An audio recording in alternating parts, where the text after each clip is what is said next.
Halo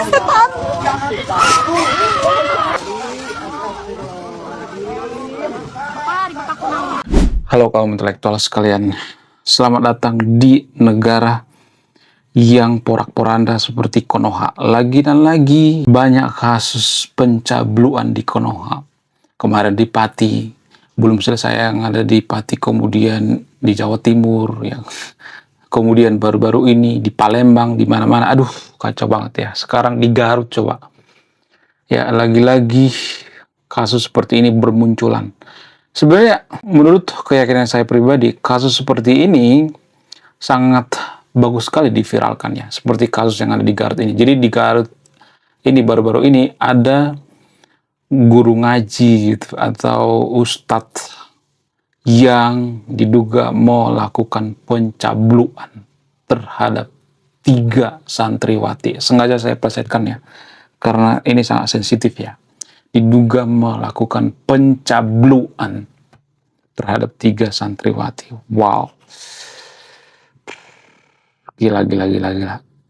Dan anehnya lagi, ya, mohon maaf bagi untuk videonya. Diduga korbannya itu adalah anak kandungnya sendiri. Saya nggak habis pikir guys. Gila. Lagi dan lagi kejadian seperti ini terus ada di Konoha. Tapi disclaimer on ya, saya sebenarnya ya sangat mendukung ya kalau masalah seperti ini diviralkan. Zaman dulu menurut keyakinan saya hal seperti ini ada sebenarnya, banyak sebenarnya, tapi tidak diviralkan. Berakhir pada ya tanda tangan dalam meterai gitu ya, bikin surat perjanjian ya. Tanda tangan materai nggak akan diulangi lagi, kalau nggak dinikahkan gitu. Tapi sekarang ini udah beda guys. Faktor dari apa itu? Faktor daripada media, konten kreator, youtuber, kemudian tiktokers dan sebagainya. Sehingga apa? Sehingga orang tidak malu lagi gitu. Zaman dulu kan kenapa hal seperti tidak diviralkan? Karena apa? Karena korbannya itu malu.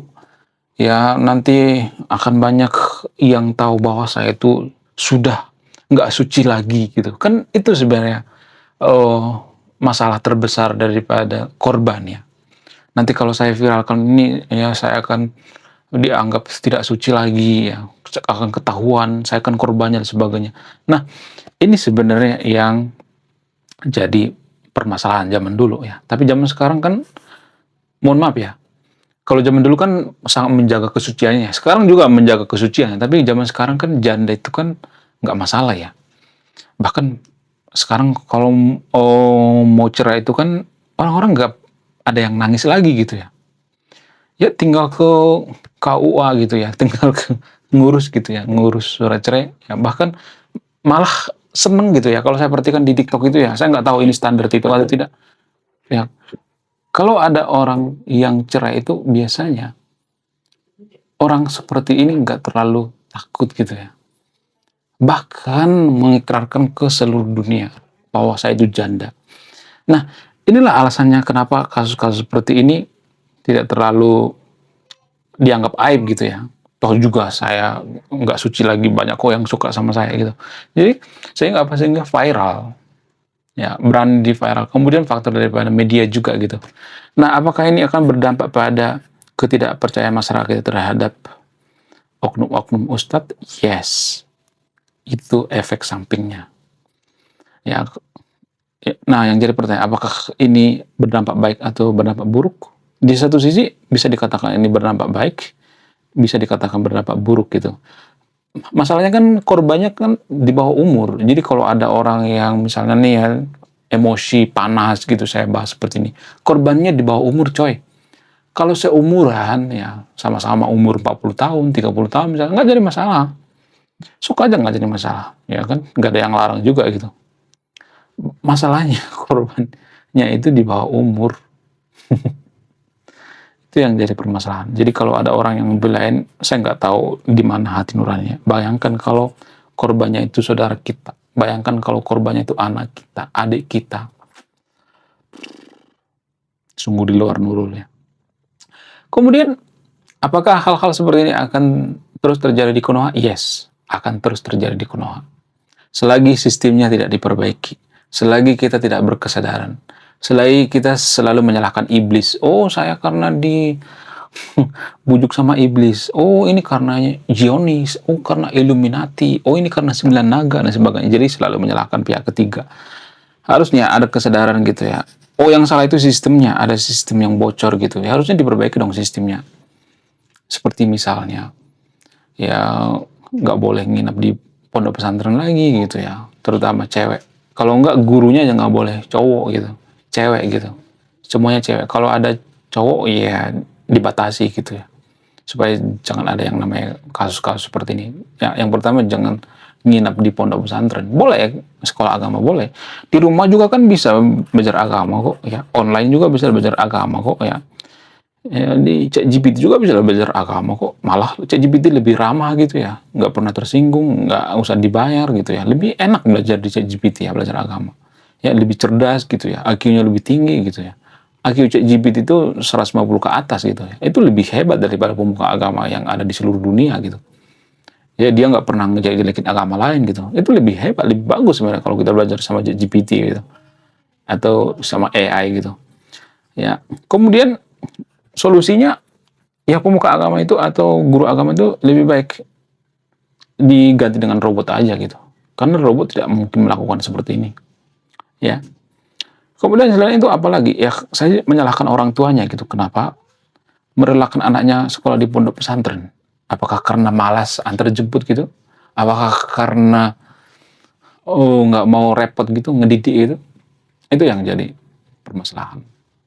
Kemudian selain itu, kalau saya perhatikan pondok pesantren di Konoha itu kurang berkontribusi gitu ya. Enggak semuanya ya, ada juga pondok pesantren yang bagus ya.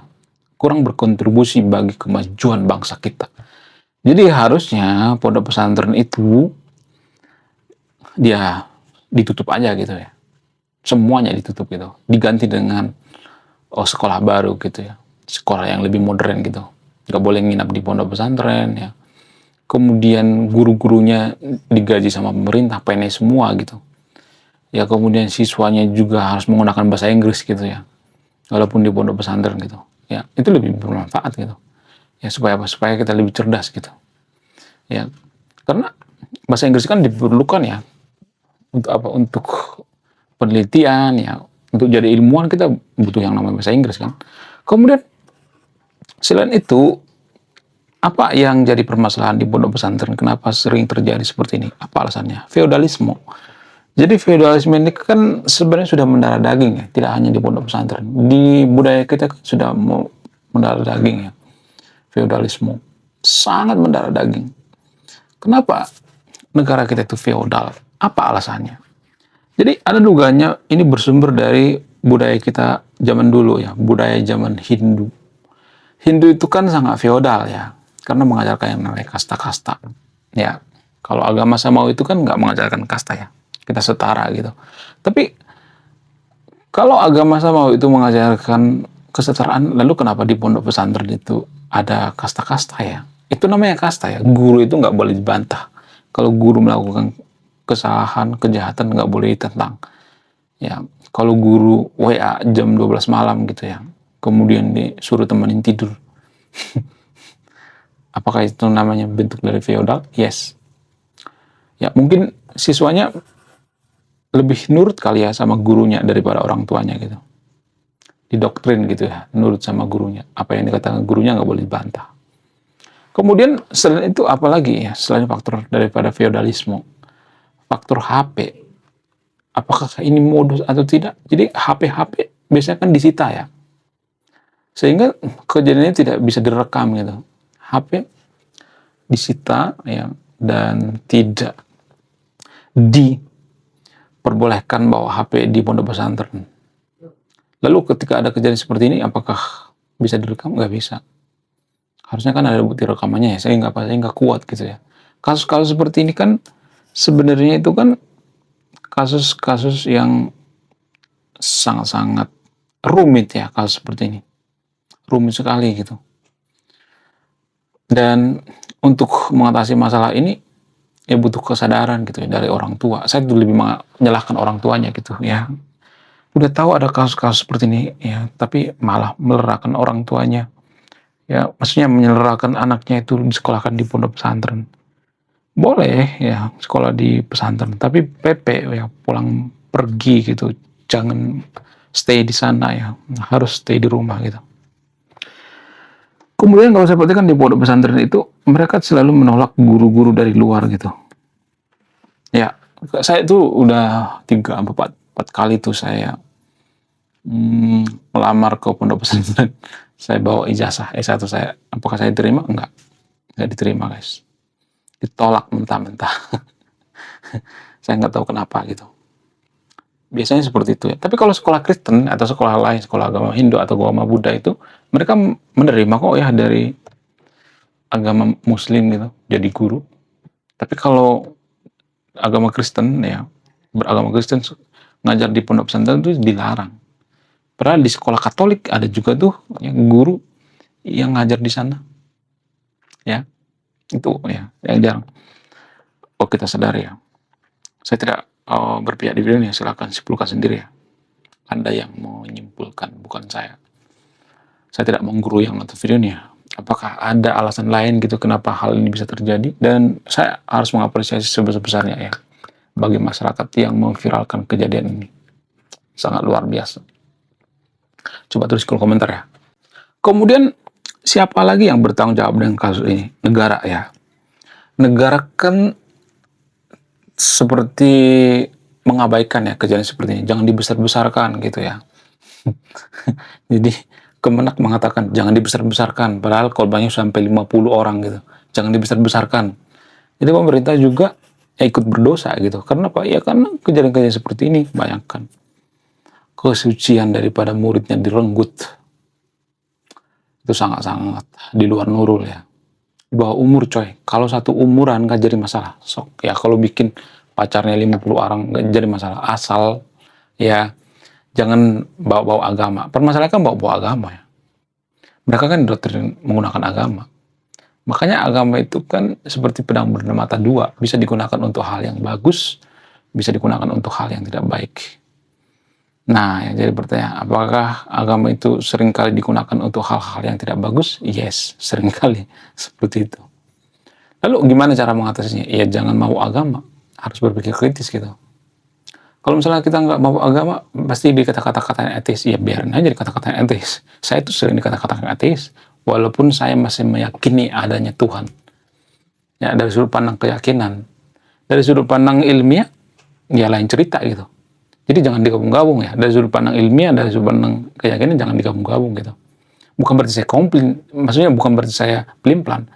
Tapi ya itu fakta jujur yang jarang kita sadari gitu. Kita selalu mencampur adukan ya keyakinan dengan fakta ilmiah.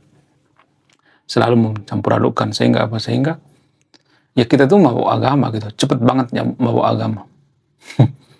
Warga Konoha itu salah satu warga yang paling mudah mabuk agama. Paling banyak mabuk agama.